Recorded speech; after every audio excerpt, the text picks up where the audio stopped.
Assalamualaikum class 7. How are you all? I hope you all are fine. So class 7, today we are going to do our work in maths countdown, and today we are going to start new topic, that is algebra.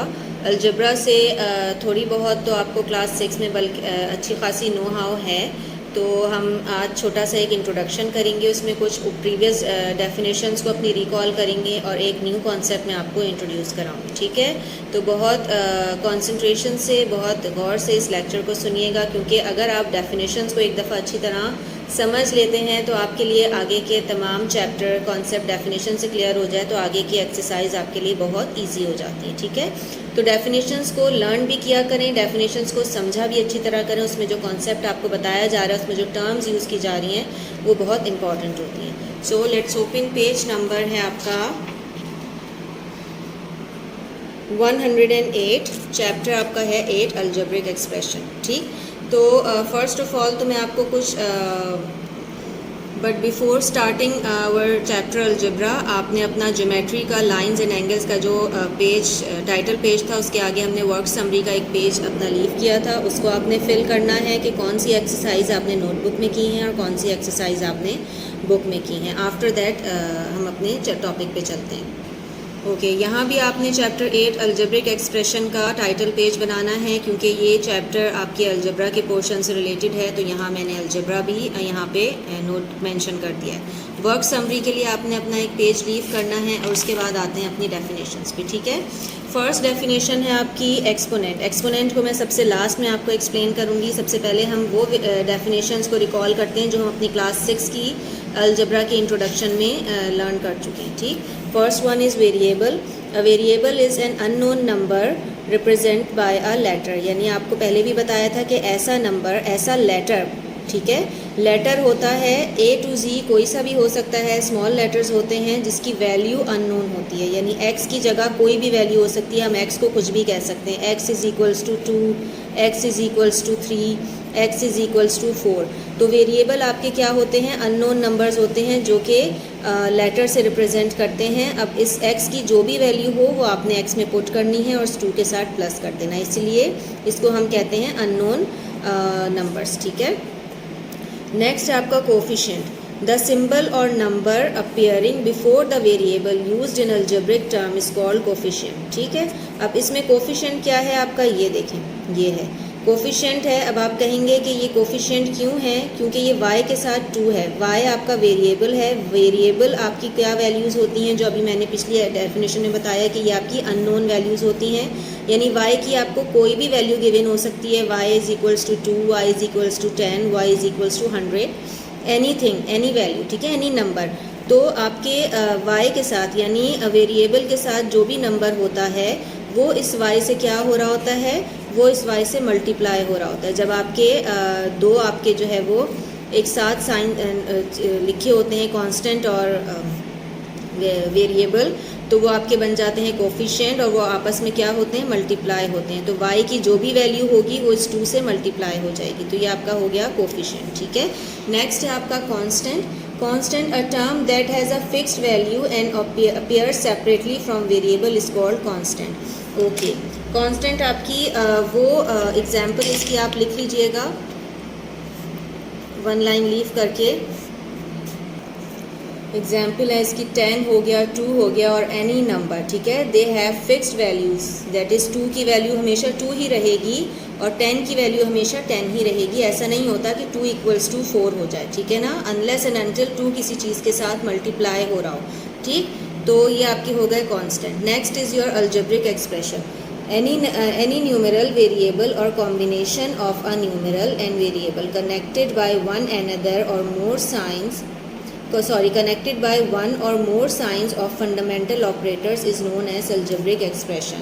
In other words, simple words इसको हम ये भी कह देंगे, when constant and variables are written together, जब ये constant यानी कि ये आपके जो numbers हैं और variables, ये जो आपके letters हैं, जब ये एक साथ लिखे जाते हैं, या कोफिशिएंट जब एक साथ लिखे जाते हैं और ये एक दूसरे से कनेक्ट हो रहे हों with the help of operators, plus और माइनस के साइन से एक दूसरे से कनेक्ट हो रहे हों, तो इसको क्या कहा जाता है, इसको हम कहते हैं अलजेब्रिक एक्सप्रेशन। यानी जो क्वेश्चंस हम अलजेब्रा में करते हैं, हमें जो स्टेटमेंट्स गिवन होती हैं वो क्या होती हैं, आपकी अलजेब्रिक एक्सप्रेशंस होते हैं, जिसमें आपके कांस्टेंट्स, आपके वेरिएबल्स और आपके कोफिशिएंट्स एक साथ लिखे होते हैं और एक दूसरे से कनेक्टर्स यानी ऑपरेटर्स के साथ जो है वो कनेक्ट होते हैं। ठीक है, अगर इसमें कोई कांस्टेंट नहीं भी होगा, कांस्टेंट आपका क्या है, कांस्टेंट है आपका कोई भी नंबर। फॉर एग्जांपल अगर इसमें से मैं ये नंबर हटा दूँ, इसमें कांस्टेंट ऐड नहीं भी होगा, तब भी ये आपका अलजेब्रिक एक्सप्रेशन होगा। ज़रूरी नहीं है कि तीनों चीज़ें एक साथ लिखी हों, आपके कोफिशिएंट और कांस्टेंट भी हो सकते हैं।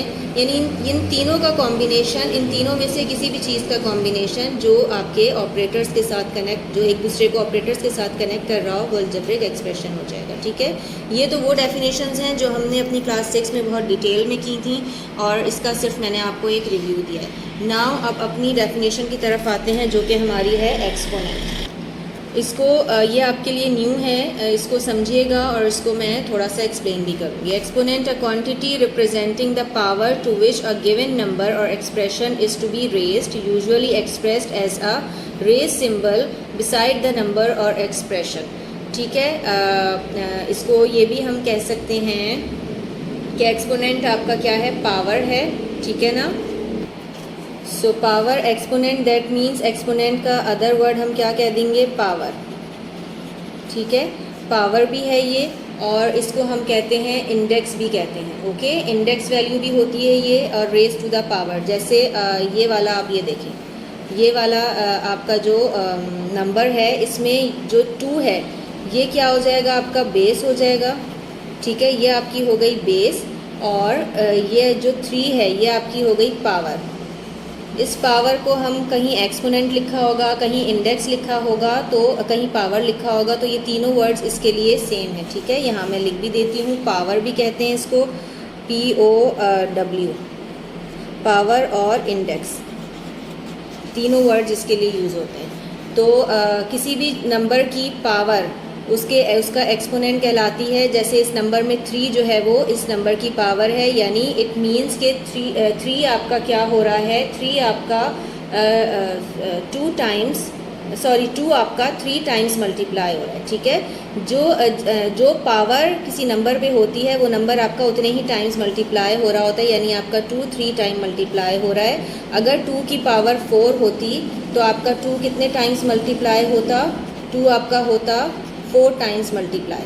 ठीक है, 2 2 2 2 4 टाइम्स मल्टीप्लाई हो गया। इसी तरह अगर 2 की पावर 5 होती तो आपका 2 5 टाइम्स मल्टीप्लाई हो जाता। यहाँ एक और चीज़ नोट कर लीजिएगा कि when your power is even, तो आपके पास क्या आएगा, हमेशा पॉजिटिव आंसर आएगा, the answer is positive. And when your power is odd, तो आपके पास नेगेटिव आंसर आएगा। ठीक है, ओके, ये एक्सपोनेंट के लिए कुछ इंपॉर्टेंट पॉइंट्स हैं जब आप अपने पास नोट कर लीजिएगा। इसको इस पेज पे लिखने की ज़रूरत नहीं है, यहाँ पे ये जो मैं पेंसिल से ऐड कर रही हूँ ये भी लिखने की ज़रूरत नहीं है, सिर्फ आपको समझाने के लिए कर रही हूँ। जो भी पेन से लिखा है सिर्फ वही नीट एंड क्लीन डेफिनेशन को कीजिएगा। कुछ इंपॉर्टेंट पॉइंट्स मैं आपको करती हूँ।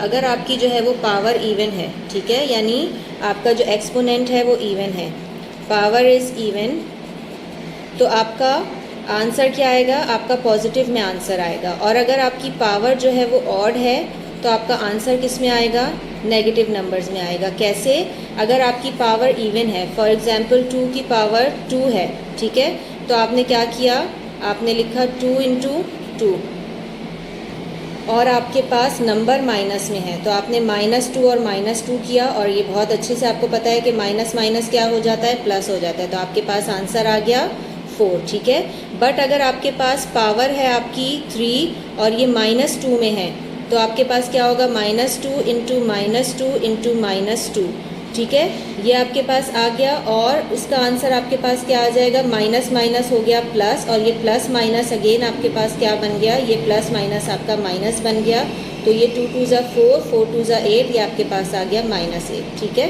तो ये 2 चीज़ें ज़रूर जहन में रखिएगा, अपने पास नोट कर लीजिएगा कि अगर आपकी पावर इवन होगी तो आपका आंसर पॉजिटिव आएगा, और अगर आपकी पावर ऑड होगी तो आपका आंसर नेगेटिव आएगा। इवन और ऑड नंबर तो आपको अच्छी तरह पता होंगे। इवन नंबर्स वो होते हैं जो आपके 2 से डिविजिबल होते हैं, और ऑड नंबर वो होते हैं जो आपके 2 से डिविजिबल नहीं होते, यानी कि 2 के टेबल में नहीं आते। So that's all for today's. आज के लिए इतना ही। एक्सपोनेंट्स को एंड डेफिनेशंस को बहुत अच्छी तरह दोबारा इसको पढ़िएगा घर में, इसको समझिएगा। डिफरेंट जो है वो पावर्स को रख के इवन और ऑड में प्रैक्टिस कीजिएगा। That's all for today's. अल्लाह हाफिज़।